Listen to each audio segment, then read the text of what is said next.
नमस्कार, मैं हूं प्रवीण दुबे। चुनाव के बाद टिकट मिलना और काटना राजनीतिक दलों के लिए उतनी ही सरल प्रक्रिया होती है जितना खाने से पहले सूप पी लेना। पार्टियां पहले से ही ऐसे लोगों को चिन्हित करके रखती हैं और उन्हें बता भी दिया जाता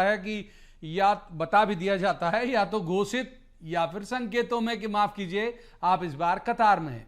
कोई भी राजनीतिक दल हो, इस प्रक्रिया से होकर गुजरना ही पड़ता है। कुछ रूठने मनाने यहां वहां उछल कूद के जतन भी होते हैं, लेकिन वो एकाध किसी मामले को छोड़ दें तो बहुधा प्याली में तूफान की तरह ही होता है। इस बार बीजेपी ने लिस्ट सबसे पहले जारी कर दी तो उनके यहां ये तूफान ज्यादा देर का दिख रहा है। खबर है कि बीजेपी अपने कुल 9 मंत्रियों और तकरीबन 40 मौजूदा विधायकों के टिकट काट सकती है। जैसा मैंने पहले ही कहा कि सब कुछ पूर्व नियोजित होता है तो उन्हें बता भी दिया गया होता है। जैसे प्राइवेट नौकरी में होता है कि आप निकाले जाने का इंतजार किए बिना खुद ही रिजाइन करके अपना नोटिस पीरियड शुरू कर देते हैं, उसमें आपका मान सम्मान भी बचा रह जाता है। वही क्रम बीजेपी के कुछ मंत्री शुरू कर रहे हैं या करने वाले हैं। सवाल यह नहीं कि उनके टिकट क्यों कट रहे हैं, सवाल यह भी नहीं कि बीजेपी क्यों डर रही है। सवाल यह है कि बीजेपी कम से कम बीमारी को डायग्नोज तो कर चुकी है और इलाज भी शुरू कर चुकी है। कांग्रेस इसे तंज, उपहास या साइकोलॉजिकल जीत के तौर पर भले ही प्रचारित करे, लेकिन याद रखना चाहिए गुजरात चुनाव को, वहां भी बीजेपी ने ऐसे ही बेदर्दी से टिकट काटे थे।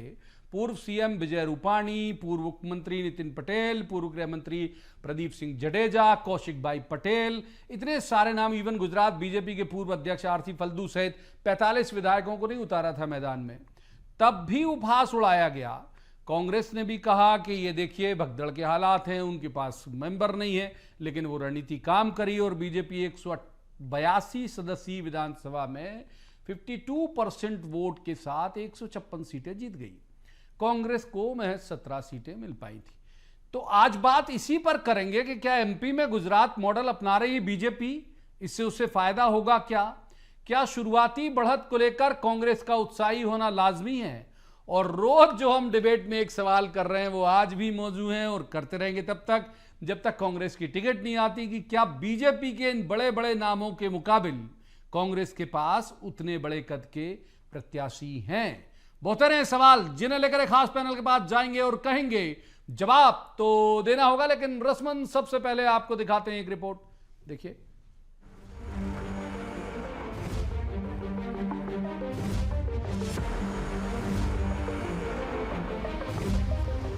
प्रदेश बीजेपी में खबर है कि 9 मंत्री सहित तकरीबन 35 विधायकों के टिकट अगली लिस्ट में काटे जा सकते हैं। इन लोगों को पहले ही ताकीद कर दी गई है कि वे खुद ही सम्मानजनक तरीके से अनिच्छा जता दें।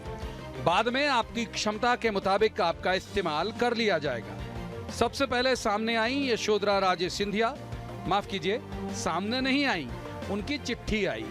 उन्होंने इच्छा जताई है कि वे इस बार का चुनाव लड़ना नहीं चाहती। वजह खराब सेहत बताई गई। बीजेपी चुनाव प्रबंध समिति के अध्यक्ष नरेंद्र सिंह तोमर ने तो कहा कि उन्हें चिट्ठी नहीं मिल पाई, लेकिन बीजेपी के प्रदेश अध्यक्ष वीडी शर्मा ने पुष्टि कर दी कि हां, ऐसी चिट्ठी आई है। अब सूत्रों के मुताबिक खत लिख दे संवरिया के नाम बाबू की बारी महेंद्र सिंह सिसोदिया, भारत सिंह कुशवाहा, विजेंद्र यादव, राम खिलावन पटेल सहित तकरीबन 9 मंत्रियों की है। बीजेपी का शीर्ष नेतृत्व जिस तरह से एमपी चुनाव की जमावट कर रहा है उसे विपक्ष तो छोड़िए, खुद उनका संगठन भी नहीं समझ पा रहा है। एक तीर से कई सारे शिकार हो रहे हैं और कई परिभाषाएं भी निकल रही हैं। जिसे जैसा समझना है वो वैसा मायने निकाल रहा है। प्रदेश बीजेपी सभी कवायद को खास रणनीति समझकर इत्मीनान में है। यशोधरा जी हमारी वरिष्ठ नेता हैं। आपको ये जानकारी मैं बता देता हूं, लगभग 3-4 माह पहले से कोरोना से वो चौथी बार प्रभावित हुई। उन्होंने व्यक्तिगत मिलकर के मुझे भी कहा, हमारे वरिष्ठ नेतृत्व को भी कहा कि मैं हेल्थ इश्यूज के कारण इस बार मुझे जितना नीचे जाना चाहिए उतना मैं जा नहीं पा रही हूं।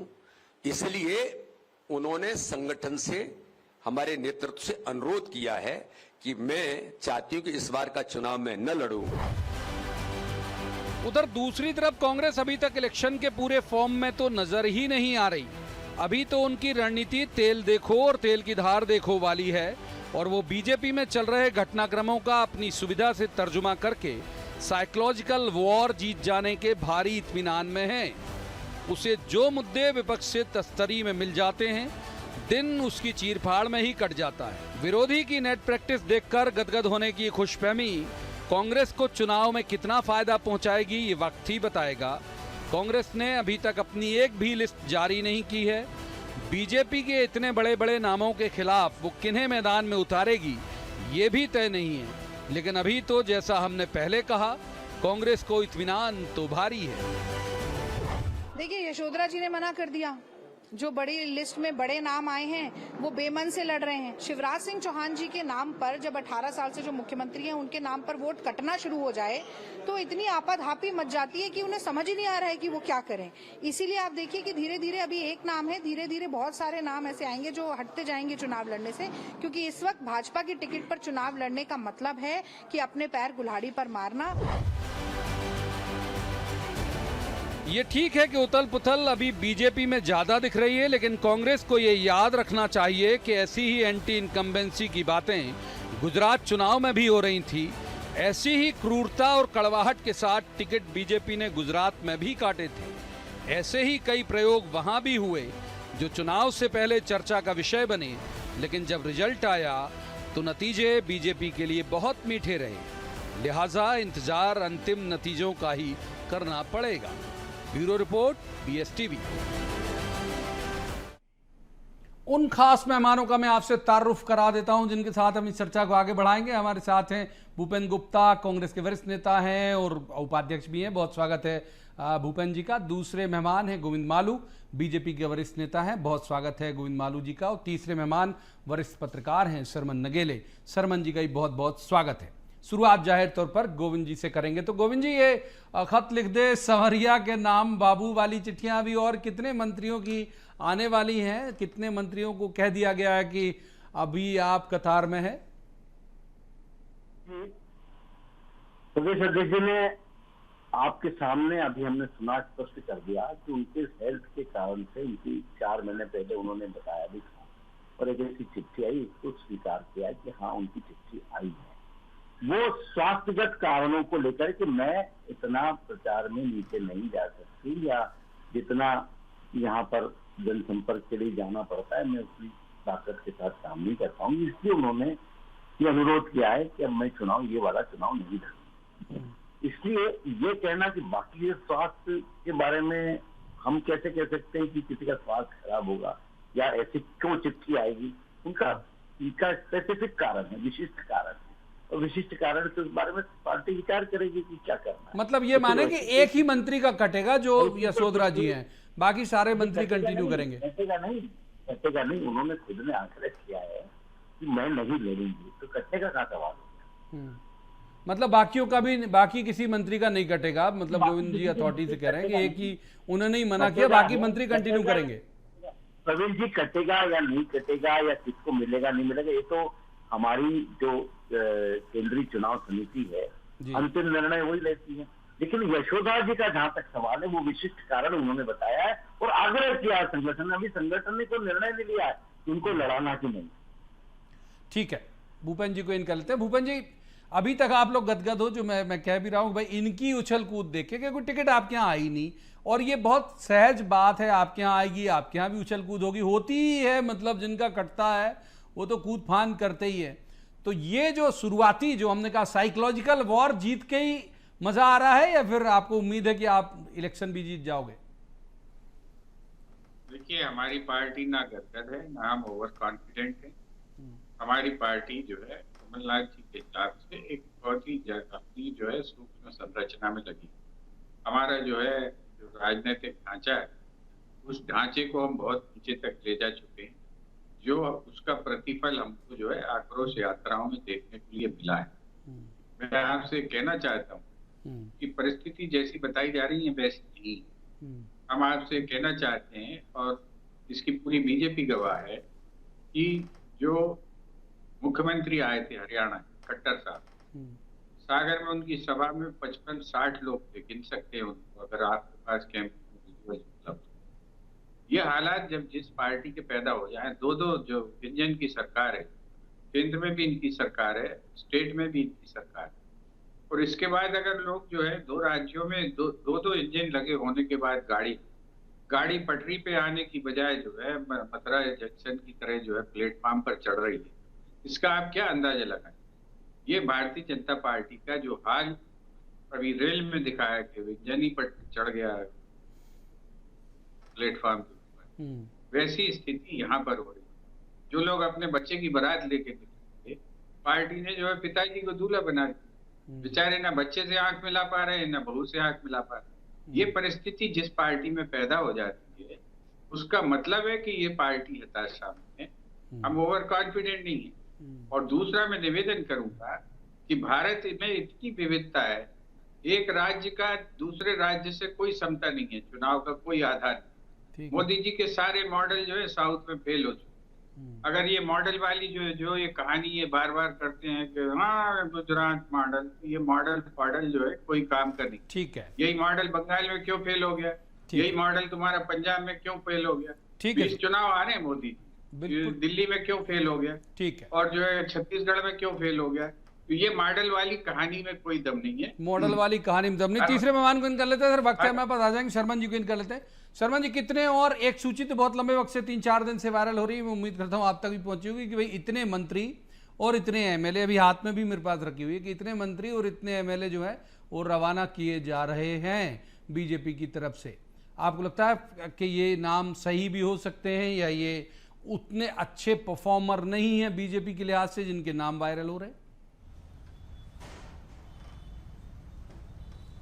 देखिए माननीय प्रवीण जी, जो सूची वायरल हो रही है वो तो अब ठीक है कि अधिकृत सूची नहीं है, लेकिन भारतीय जनता पार्टी का जो इंटरनल जो सर्वे है, माननीय अमित शाह जी ने जो सर्वे अपना कराया, संगठन ने सर्वे कराया है और बाकी एजेंसी से भी उन्होंने सर्वे कराए हैं और संघ ने भी सर्वे कराया, उन सर्वे में जो सारी चीजें निकल कर आई हैं वो ये निकल कर आई हैं कि बहुत सारे मंत्रियों के, बहुत सारे विधायकों के टिकट से उनको वंचित करना है। काटना नहीं काटना पार्टी का अपना निर्णय है, लेकिन उनको चुनाव मैदान में नहीं ले जाना है। तो ये उसी के तहत उनकी पूरी कवायद हो रही है कि भाई हमको मध्य प्रदेश में एन केन प्रकार किसी भी सूरत में चुनाव जीतना है, क्योंकि मध्य प्रदेश, छत्तीसगढ़, राजस्थान, तेलंगाना और मिजोरम, ये 5 राज्यों के विधानसभा चुनाव 2024 की दिशा और दशा तय करेंगे। और जिस दल की यहाँ पर सरकारें बनेगी 2024 उनके लिए आसान होगा। तो ये जो कवायद हो रही है वो इसीलिए हो रही है। अब जहाँ तक देखिए, जो माननीय प्रवीण जी आपने कहा कि वो एक पत्र भी आया है यशोधरा राजे सिंधिया जी का, मेरे शिवपुरी के एक पत्रकार मित्र से बात हो रही थी आज ही, वो उनके बहुत नज़दीक हैं। उन्होंने अभी कुछ दिन पहले उनसे स्वयं कहा था कि मैं अपनी सीट कैसे छोड़ दूंगी, मैं चुनाव लड़ूंगी और मैं लड़ना भी चाहिए मेरे को चुनाव। और अचानक से अब ये पत्र आ रहा है, तो ये पत्र इस बात का संकेत दे रहा है वो जो हमने कहा कि भाई प्राइवेट जॉब में जैसे कहते हैं कि भाई रिजाइन कर दो यार, आप तो वो मान सम्मान बच जाएगा आपका, वैसे ये मतलब शर्मन जी बिल्कुल आपने बिल्कुल ठीक कहा कि वो देखिए, दूसरा मेरा एक और कहना है, जो आपने भी अपनी पूरे जो आपने अपना पैकेज दिखाया उसमें भी जिक्र है, गुजरात का जिक्र अधिकतम हुआ है। मेरा यहाँ ये मानना है कि देखिए पश्चिम बंगाल भी देखिए, पश्चिम बंगाल में बाबू सुप्रियो को चुनाव लड़ाया था, क्या स्थिति बनी। आपने उत्तर प्रदेश में लड़ाया, उत्तर प्रदेश में आपको सफलता मिली। आपने कर्नाटक में बहुत सारे लोगों के टिकट खाए, आपको असफलता मिली। तो देखिए जो राज्यों की परिस्थिति माननीय प्रवीण जी बहुत ही अलग अलग किस्म की होती हैं, तो उसको किसी राज्य से उसको तुलनात्मक उद्देश्य दूसरा था। मैं केवल सुलभ संदर्भ के लिए मैं तुलना की थी। एक बार गोविंद मालू जी को इन करते हैं। मालू साहब, आपने देख लिया दोनों पैनलिस्ट इस बात पर बिल्कुल भी मुतमईन नहीं है कि एक स्टेट का मॉडल जो है वो दूसरे स्टेट में चल जाएगा। इनका ये मानना है भूपेंद्र जी का कि आप कितने भी नाम बदल दें, कितनी भी नई एंट्री करा दें, आप जाओगे, ऐसा ध्वनित होता है उनकी बात से। मैंने सबकी बातें सुनी, उन्होंने कहा हमारा ढांचा ऐसा है, कांग्रेस के मित्र ने, उनका ढांचा तो दर हो चुका है, जो अब दरक रहा है, दरक गया है। हमारा एक सिस्टम है काम करने का। आप जो मॉडल की तो ये नाम रखा लोगों ने, पत्रकारों ने, मीडिया ने, गुजरात मॉडल नाम रखा, हमने नहीं बोला गुजरात मॉडल। हम तो एक पद्धति से काम करते हैं और उसके आधार पर देखिए, टिकट जो नहीं मिलना या बदलना उम्मीदवार, ये पहली बार नहीं होता है। ये हमने 2008 में भी काफी चेंजेस किए थे। किसी की कॉन्स्टिट्यूंसी बदली थी, किसी को हमने दूसरे काम में लगाया। नहीं, इतने थोक में केंद्रीय मंत्री और सांसद लगाया। नहीं लाए थे सुनिए, भाई, थोड़ा बहुत इधर उधर 2013 करते थे आप लोग। इस बार तो बिल्कुल आमूल चूल कर रहे हो। सांसदों को भी चुनाव लड़ाते भी हैं, वापस विधायक भी बनाते हैं, और रामपाल सिंह जी सांसद भी बने, फिर विधायक भी बने। देखिए कई बार हुआ है ऐसा। और दूसरी बात ये है, इसके बाद एक हमने 2013 में तो 67 टिकट हमने वंचित किया था और नए लोगों को दिए थे। तो ये जो कवायद है ये होती रहती है। जनप्रतिनिधियों के का अपना वहाँ पर जो सूट है या जो कोई काम करने की पद्धति है, उससे नाराजगी राजी होती रहती है। लेकिन कुल मिलाकर एंटी इनकम्बेंसी सरकार के प्रति नहीं होना चाहिए, सरकार के कामों के प्रति नहीं होना चाहिए। वो है, वो कोई भी नहीं है, कोई एंटी इनकम्बेंसी नहीं है। लेकिन टिकट की रद्दोबदल ये हर दल करता है, हम नहीं अकेले नहीं करते हैं। मतलब सब लोग इंडिविजुअल करते हैं। एंटी इनकम्बेंसी है, आप ये कह रहे हैं, गवर्नमेंट के लिए नहीं है। नहीं, एंटी इनकम्बेंसी नहीं। मैंने क्या कहा, उम्मीदवार क्यों बदले जाते हैं? जिताऊ चेहरा चाहिए हमको, जीतने वाला कैंडिडेट वहां चाहिए हमको। थोड़ी सी भी अगर उसके बारे में कुछ फीडबैक मिलता है तो हम उसका चेहरा बदलते हैं, और हर दल करता, मैं ये कह रहा हूँ। ठीक है, इसलिए हर दल करता है, सहमत हूँ। पर्याप्त वक्त दिया सर। एक बार भूपेन जी को इन कर लेते हैं। भूपेन जी को इन कर लेते हैं। भूपेन जी, आपकी तो लिस्ट आई नहीं, आप ये तो ये परिवर्तन। एक मिनट बोलिए मालू जी, बात पूरी कर लीजिए। हाँ, पीढ़ी का परिवर्तन हम न केवल चुनाव में, हमारे संगठन में भी करते हैं। कांग्रेस ऐसी हिम्मत नहीं जुटा, कांग्रेस में हिम्मत नहीं। ठीक है भूपेन जी, मेरा सवाल ये था कि ठीक है कि अभी तो आपकी लिस्ट आई नहीं, जब लिस्ट आएगी तो आप कैमरे के सामने कतई ये इत्मीनान नहीं करा सकते कि हमारा सब शांतिपूर्ण रहेगा, हमने बिल्कुल साफ सुथरी। ये उछल कूद वाजिब बात है, होती ही है। बहुत संभावना है कि आप इनके आगे कुछ लोगों को जो नाम हमारे सामने रखे हैं उनमें से हो सकता है आपके आगे दावेदार हो जाएं। तो ये तो सामान्य प्रक्रिया है, एक तरह से भले दिखती असामान्य है लेकिन पॉलिटिकल पार्टी के लिए सामान्य ही है। नहीं, देखिए, भारतीय जनता पार्टी ने इसको सामान्य बना दिया। इतनी सरकारें इन्होंने खरीद बेच के गिराई हैं कि अब जनता को ये लगने लग गया कि ये एक सामान्य प्रतिक्रिया। राजनीति के पतन की जो एक आपराधिक पटकथा इन्होंने लिखी है, उस पटकथा के बाद ये लोगों की परसेप्शन बन गई है कि साहब ये तो होता ही रहता है, राजनीति है, तो गंदी चीज है, इसमें तो पर पत्थर पटकेंगे, छपाक ही होगा। ये जो इनने जो कीचड़ में खिले हुए कमल वाले बाबू इन लोगों ने इसको जो है सत्यानाश। दूसरी चीज दम्भोक्तियां, घमंड, गुरूर, ऐसी जो है विश्व की सबसे बड़ी पार्टी, ये जो पाखंड, ये कितनी जगह एक्सपोज हुई। आखिर जो है मोदी मॉडल फेल हुआ ना, बंगाल, उड़ीसा में फेल हुआ, दिल्ली में हुआ, कैसे हारे? सुपड़ा साहब पंजाब में हुआ, कहाँ नहीं हारे मोदी?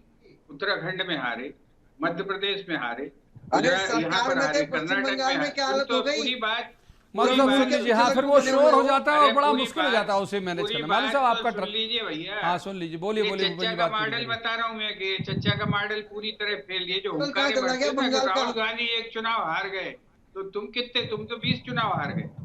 ये जो है अभी कर्नाटक में ताजा प्रसाद इन्होंने मिलाया, अभी साउथ में प्रसाद। सुन लीजिए, हम हुंकारे नहीं भरते, हम हारते हैं तो गरिमा से उसको स्वीकार कर लेते। हम जो है एकदम बड़ा महा मेगा मैराथन, ये सब दंड फंद हम लोग नहीं करते। ये जो झूठे जो शब्दों को चयन करके 200 पार और 600 पार और 1100 पार, ये काम कांग्रेस कभी नहीं करती। ये आप लोग करते हो और उसके बाद जो है सुकड़ के बैठ जाते हो जब जो है जनता पटक देती। तो ये राजनीति क्या करती है? राजनीति जनता तो सभी जानती, वो तो आपको भी जान रही कि आप जैसे अच्छे आदमी की क्या गत हो रही है। आपके लोग नहीं, तभी तो दिल्ली से आके बैठ गए यहाँ। अरे भैया, हम तो चाहते हैं आप एमएलए बनो, अभी 3 नंबर से टिकट ले लो, अभी मौका है। 3 नंबर से टिकट ले लो। विकास विजयवर्गीय का घटेगा कि नहीं अभी तक? सर माफ कीजिए, तीसरे मेहमान को इन कर लेता हूँ, तीसरे मेहमान को इन कर लेता हूँ, शरमन नगेले को इन करूंगा। पर आप दोनों को बहुत वक्त देता हूँ। तीसरे मेहमान शरमन नगेले इन कर लेते प्लीज। शरमन जी, एक जो इस पूरे मसले को लेकर जो बात हो रही है, शरद कोल एक नाम है, मतलब ये कि हम तो चावल का एक दाना उठा लेते हैं। शरद कोल एक नाम है, अभी बीजेपी से है, बहुत संभावना कांग्रेस उसे टिकट दे देगी, क्योंकि पिछली बार भी वो साथ में थे, नारायण त्रिपाठी और शरद कोल आ जाते थे कमलनाथ जी के पास। तो ये तो मतलब इनके यहाँ वाले वहाँ जाएंगे, वहाँ वाले यहाँ आएंगे, तो ये शुचिता और ये सब की बात की जाती थी, वो है कहाँ? और नंबर 2, क्या कांग्रेस का टिकट देर करना इसी रणनीति का पार्ट है कि जितने इनके टूटे फिर उनमें से क्रीम छांट ली जाएगी? देखिए माननीय प्रवीण जी, ये बात बिल्कुल सही है कि राजनीतिक दलों में जो राजनीतिक शुचिता की जो बात होती थी वो अब बात या वो धरातल पर या वो प्रैक्टिस में देखने में बिल्कुल नहीं आती, क्योंकि राजनेताओं का अब एकमात्र उनका सिद्धांत ये रह गया कि हमारी किसी न किसी सूरत में एन के प्रकरण हमारी सरकार बने और हम सत्ता में रहें और सत्ता के जो वो हैं उसका हम अपना उसको उपयोग करते रहें। अब जहाँ तक आपने जो शरद कौल या माननीय नारायण त्रिपाठी जी की बात कही, तो ये लंबे समय से भारतीय जनता पार्टी से नाराज चल रहे थे और भारतीय जनता पार्टी भी उनसे नाराज चल रही थी। ये बहुत पुरानी बात हो चुकी है। और अब जो कांग्रेस के संदर्भ में आपने कहा है, देखिए कांग्रेस पार्टी के समक्ष एक नहीं कई चुनौतियां हैं।